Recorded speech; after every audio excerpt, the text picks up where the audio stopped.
Tu Diep, hello everyone, wishing you all good health and peace in life. I will cry loudly like a child meeting his mother when I know James met the person he loves. Tu Diep. And you, how will your feelings be when you know James met the poor girl Tu Diep? The day heart touches heart, James and Tu Diep, the tearful journey back. The rain had just stopped, but the streets were still glistening with its tears like the ones James had been holding back for so long. Somewhere in the quiet rhythm of dripping rooftops and distant thunder, his heart whispered a name he had never truly forgotten: Tu Diep. She had once been his calm in the storm, his sunrise after countless sleepless nights. But ambition had blinded him, and pride had built walls so high they couldn't hear each other anymore. He left, thinking success would fill the silence. But all he found was an emptiness that echoed louder than any applause his business victories could bring. Now, after everything, after betrayal, collapse, and loss, James stood at the edge of the small village where she had returned to rebuild her life. He had built empires, fallen from grace, and fought to rise again. But this journey, this return to her, felt harder than anything he'd ever faced. As he walked the dirt road lined with wildflowers, memories returned in painful waves, Tu Diep bringing him tea when he worked late, her laughter echoing through the old balcony, her hands callous from helping villagers, yet gentle as they wiped the stress from his brow. He remembered how she once whispered, "Even when the world forgets you, I won't." And yet, he had forgotten her. The sun broke through the clouds just as he reached her garden and changed, yet more beautiful than he remembered. And there she was, kneeling near the soil, planting green shoots into the earth as if sowing hope itself. She looked up. For a second, neither moved. The silence between them was thick with the weight of everything left unsaid. James took one hesitant step forward, his throat tight, his chest trembling. "I came back," he finally said, his voice rough and low. "Not as a CEO, not as the man I tried to be, just as someone who never stopped missing you." Tu Diep stood, eyes shimmering. Her hands trembled slightly, not from fear, but from the weight of memory. "Why now?" she asked softly, "after everything?" He took another step, then fell to his knees, not from weakness, but because his heart could no longer carry the burden alone. "Because I realized the only place I've ever truly belonged was here beside you." My soul remembered what my pride tried to forget. A tear rolled down Tu Diep's cheek, and then another from James. Two hearts, once bruised by time and separation, finally touched again, not with grand promises, but with quiet, raw truth. That day, under a sky that had finally cleared, James and Tu Diep embraced. Not because everything was fixed, but because they had found the courage to return, together, with all their scars and all their love. It was the day heart touched heart. And from that moment on, they began again, not where they left off, but somewhere deeper, somewhere real. Where love begins again. That evening, the village sky turned amber, casting a warm golden hue over the fields and wooden rooftops. James and Tu Diep sat quietly on the old bench under the tamarind tree where they used to talk about dreams back when life was simpler, and their love had yet to be tested by ambition, betrayal, and time. James looked at her, noticing the softness that hardship hadn't erased. If anything, she had become stronger, more grounded, more radiant.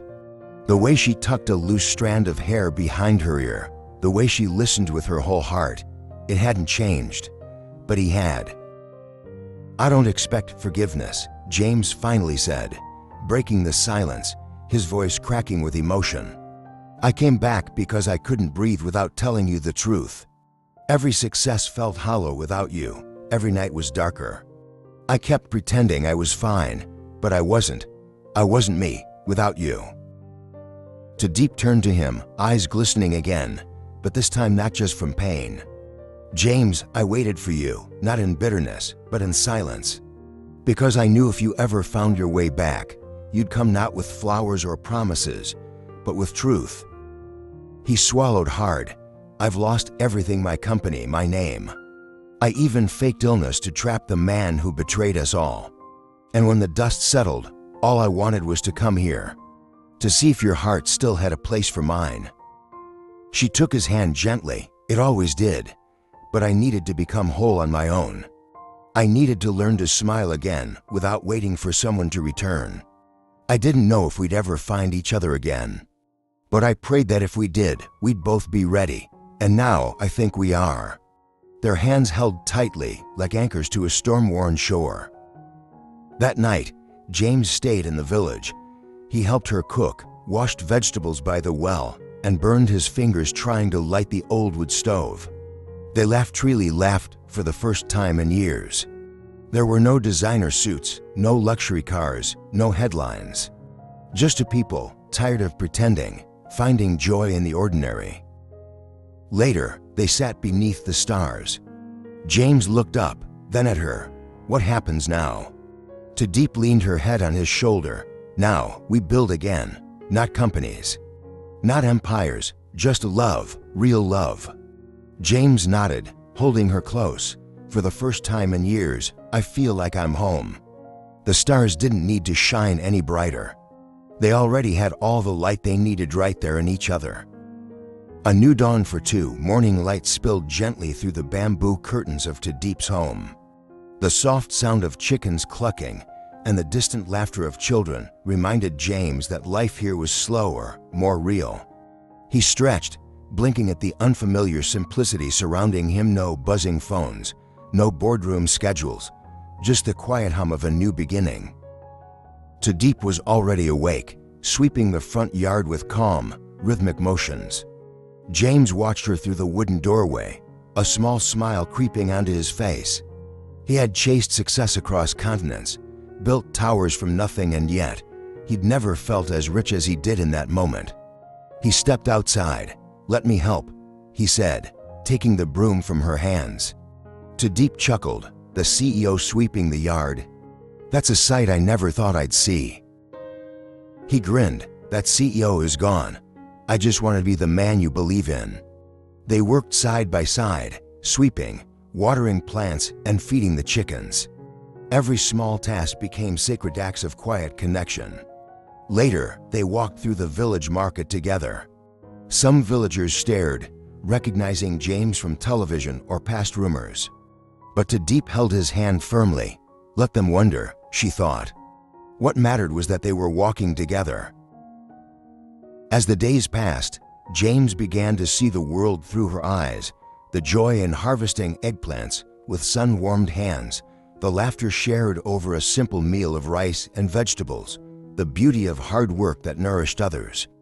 One afternoon, while helping repair the village's irrigation pipe, a project he once overlooked as unimportant, James met a boy who reminded him of himself, curious, driven, hopeful. The boy asked, "Are you the man who built the big buildings in the city?" James hesitated. "I was, but now I think I want to help build something better." Tu Diep, watching from nearby, smiled. She saw the man she had loved changed, softened, truer than ever. That evening, while watching the sunset, James turned to her with a question trembling in his heart. "Tu Diep, I know I failed before, but would you give me the honor of starting over with you? Not just as a lover, but as your partner in life, in everything." Tears welled in her eyes again, but they were tears of joy.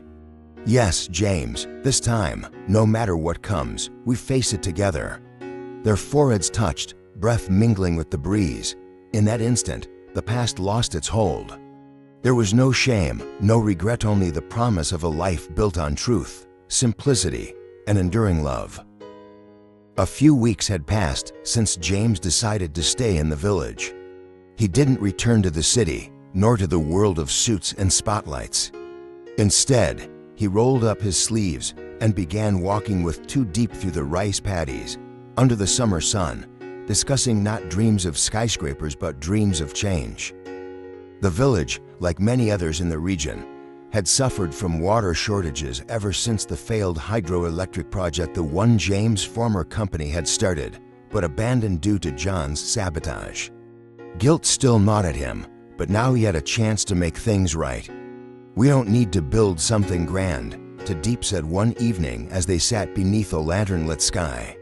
"We just need to fix what was broken, help people grow again." James nodded.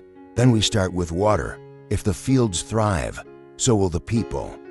Together, they began planning a small irrigation initiative. With Tu Diep's deep connection to the villagers and James' knowledge of project management, they formed a volunteer group, farmers, young students, and even a few returning villagers who heard James was back not as a tycoon, but as one of them. The days were long and hot, but full of laughter and shared purpose. James didn't mind his sunburnt skin or sore hands. Each drop of sweat was proof that he was no longer running from his past, but healing it one pipe, one seedling, one kind word at a time. One afternoon, while they rested under the shade of a banana tree, Tu Diep handed James a small cloth bag. "What's this?" he asked, opening it. "Seeds," she smiled. "Basil, coriander, chili peppers. Life, you plant them, you care for them, they give back." He looked at her, heart brimming. "That's what you've done for me. You planted hope when I only had regrets."